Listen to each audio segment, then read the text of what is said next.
वैदिक सभ्यता के महत्वपूर्ण प्रश्नों की श्रृंखला के भाग 2 में आप सभी का स्वागत। वैदिक सभ्यता एक महत्वपूर्ण सभ्यता थी। हड़प्पा के बाद ये दूसरी महत्वपूर्ण सभ्यता थी। जिसके कारण इस सभ्यता से बहुत ज़्यादा प्रश्न परीक्षाओं में बनते हैं। उत्तर वैदिक और ऋग्वैदिक दोनों कालों को मिलाकर ही वैदिक काल कहा जाता है। तो विगत वर्षों के जो प्रश्न आए हुए हैं और जो महत्वपूर्ण प्रश्नों हैं उनको मिलाकर ये श्रृंखला बनाई जा रही है। चलिए इस श्रृंखला के भाग 2 की शुरुआत करते हैं। सरस्वती और द्वसदती नदी के मध्य स्थित क्षेत्र के निम्न में से किस रूप में मानता है? सरस्वती और द्वसदती नदी के मध्य स्थित क्षेत्र को ब्रह्मावर्त क्षेत्र कहा जाता है। यहाँ से बहुत प्रश्न बनते हैं। ब्रह्मर्ष देश गंगा यमुना के दोआब को ब्रह्मर्ष देश कहा जाता है। मध्य देश हिमालय और विंध्य पर्वत के मध्य स्थित क्षेत्र को मध्य देश कहा जाता है और आर्यावर्त विंध्य के उत्तर के क्षेत्र को आर्यावर्त कहा जाता है। तो यहाँ से प्रश्न बनते हैं, इनको ध्यान दीजिएगा कि ब्रह्मावर्त जो है सरस्वती और द्वसदती नदियों के मध्य के क्षेत्र को कहा जाता है। ए का बी सही है। प्रश्न नंबर 2, उत्तर वैदिक काल में गणतंत्र को निम्न में से किस नाम से जाना जाता है? जैसा कि हम जानते हैं गणतंत्र में सभी लोगों की भागीदारी होती है। समिति जो है ये जनसाधारण की लोगों की थी। इसमें जन से संबंधित सभी लोग सम्मिलित होते थे। तो समिति जो है उत्तर वैदिक काल में गणतंत्र के रूप में जानी जाती थी। प्रश्न नंबर 2 का सी सही है। प्रश्न नंबर 3, ऋग्वेद में कितने सूक्त हैं? ऋग्वेद के 3 भाग हैं, साकल, बालखिल और वास्कल। साकल में 1017 सूक्त हैं, बालखिल में 11 सूक्त हैं, वास्कल में 56 सूक्त हैं जो प्राप्त नहीं है। तो यहाँ पर 1017 सूक्त लिखा गया है जो साकल में उल्लिखित है।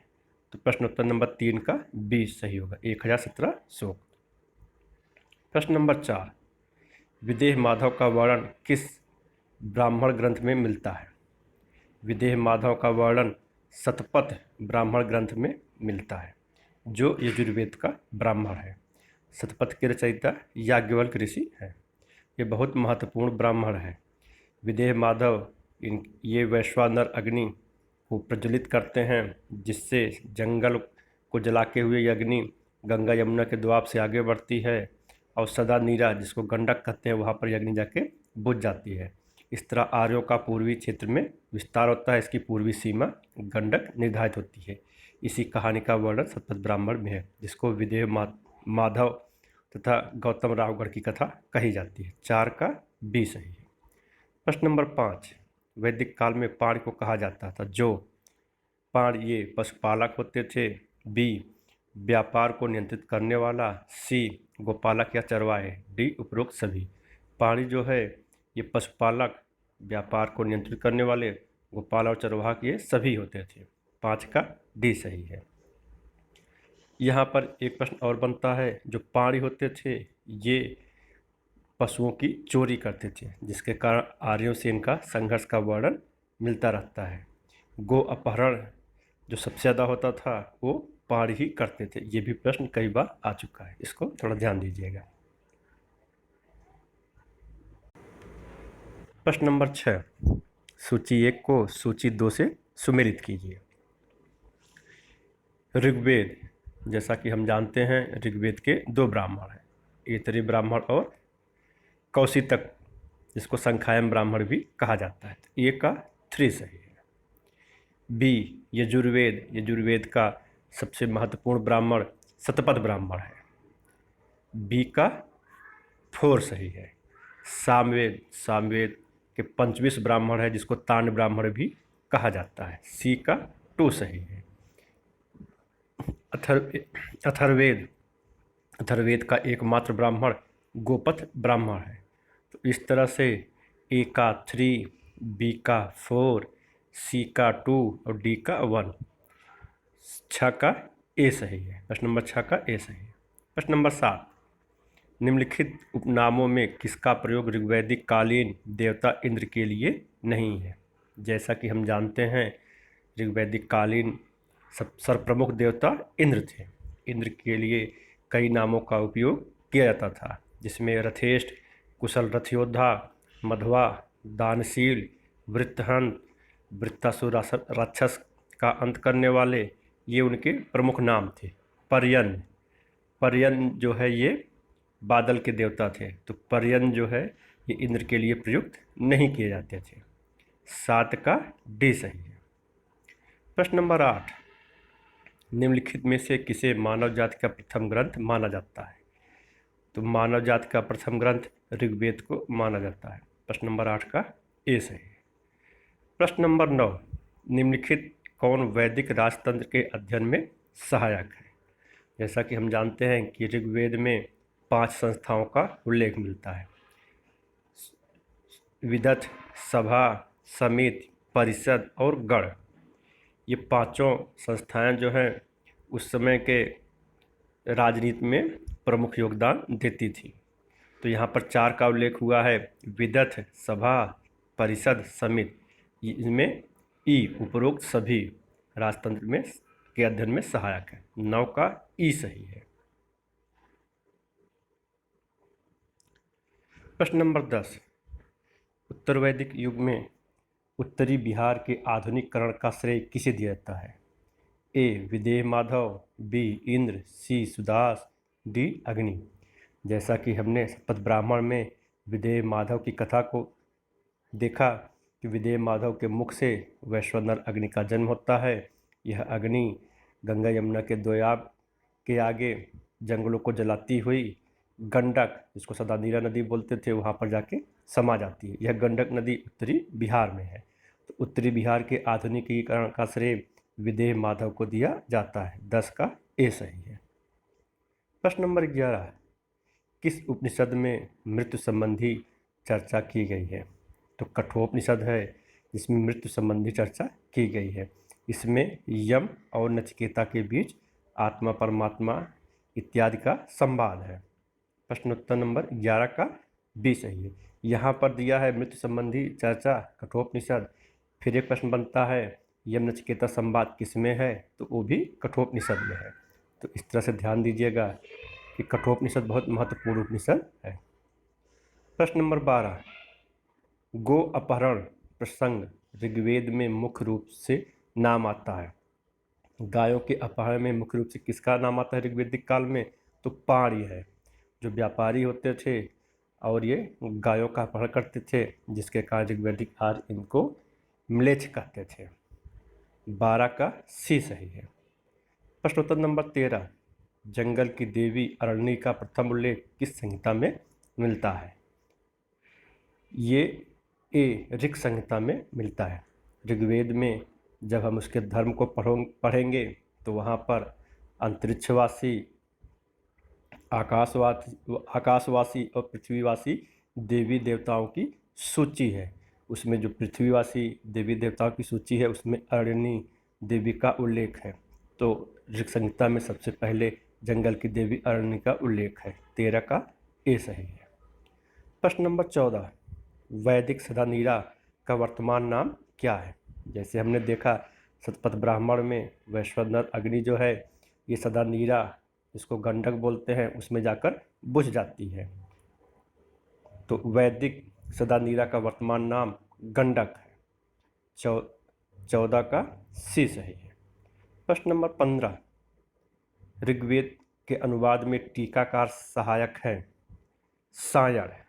जब हम विजयनगर साम्राज्य को पढ़ेंगे तो वहाँ पर हरिहर और बुक्का होते हैं, इनके गुरु विद्यारण्य होते हैं, उनके भाई सायण होते हैं। ये सायण जो है वेदों के टीकाकार हैं। तो 15 का बी सही है, सायण।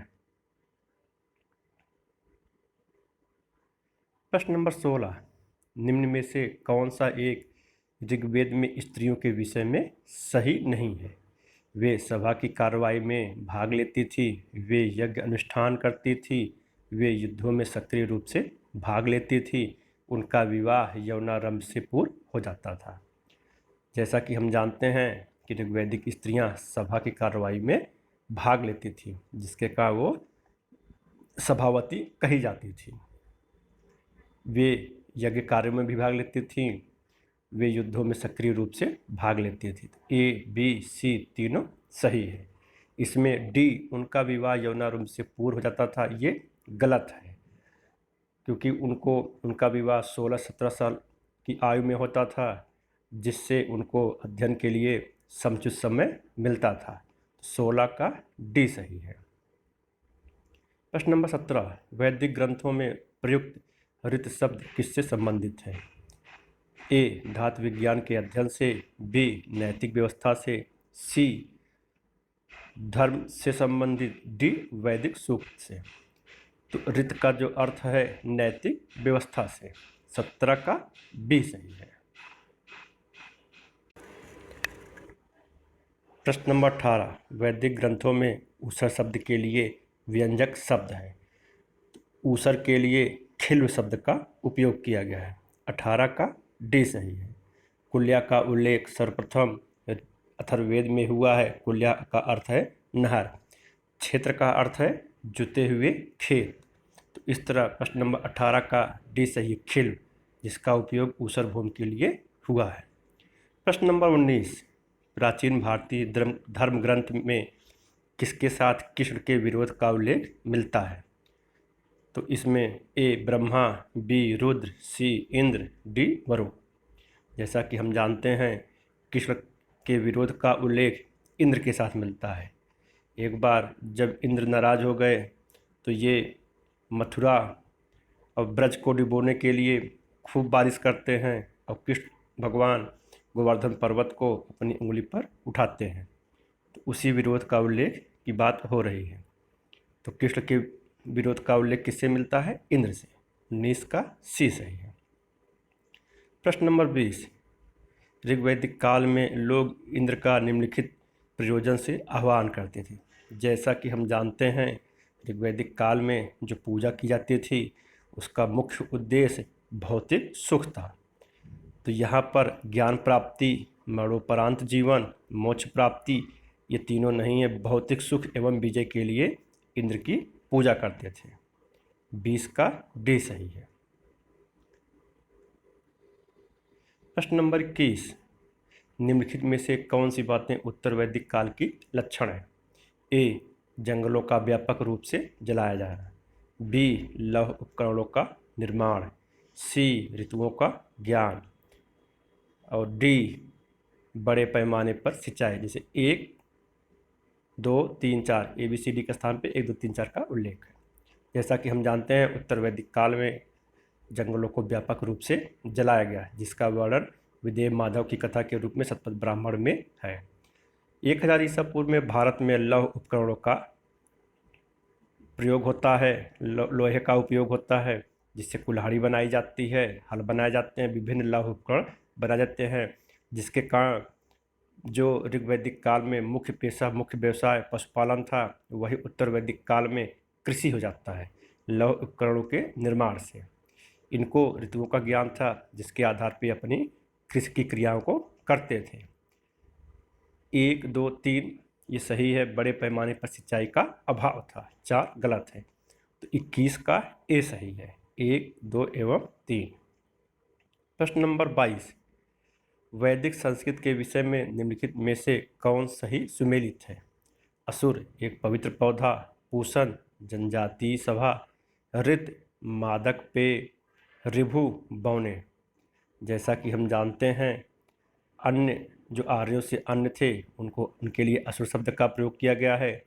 पूषण ऋग्वैदिक काल में पशुओं के देवता थे, उत्तर वैदिक काल में शूद्रों के देवता होते हैं। ऋत ये नैतिक व्यवस्था होती है। ऋभु बौने यही सही सुमेलित है। 22 का डी सही है। प्रश्न नंबर 23, ऋग्वेद में उल्लिखित यदु एवं तुर्वस थे। जैसा कि हम जानते हैं ऋग्वेद में पंचजन का उल्लेख हुआ है, यदु, तुर्वस, अनु, पूर्व, द्रुम। ये 5 जन हैं। इन 5 जनों से क्वेश्चन हमेशा बनते हैं। तो यदु, तुर्वस ये 2 जन हैं। 23 का डी सही है। प्रश्न नंबर 24, मैं कवि हूँ, मेरे पिता भिषज हैं, मेरी माता अन्न पीसती हैं। यह उल्लेख कहाँ पर है? तो यह उल्लेख ऋग्वेद में है, जिससे पता चलता है जो वर्ण व्यवस्था है ये कर्म पे आधारित थी, न कि जन्म पर। एक ही परिवार के लोग कई तरह के कामों को करने के लिए स्वतंत्र थे। 24 का ए सही है। जैसा कि मालूम है, सर्वप्रथम वर्ण व्यवस्था का उल्लेख ऋग्वेद के 10वें मंडल के पुरुष सूक्त में होता है। तो 24 का ए सही है, ऋग्वेद। प्रश्न नंबर 25, ऋग्वेद में प्रयुक्त सीता शब्द का अर्थ निर्धारित कीजिए। ए पृथ्वी की उर्वरा देवी, बी राजा जनक की पुत्री, सी ज्योति हुई कुंड, डी हल। जैसा कि हम जानते हैं, ऋग्वेद में सीता का अर्थ ज्योति हुई कुंड है, तो 25 का सी सही है। प्रश्न नंबर 26, वैश्य का लक्षण दूसरे को बलि देने वाला, अन्यस्य बलिकृत और दूसरे के द्वारा भोज या उपभोग में आने वाला अन्यस्य स्याद बताया गया है। ये 26 का डी सही है।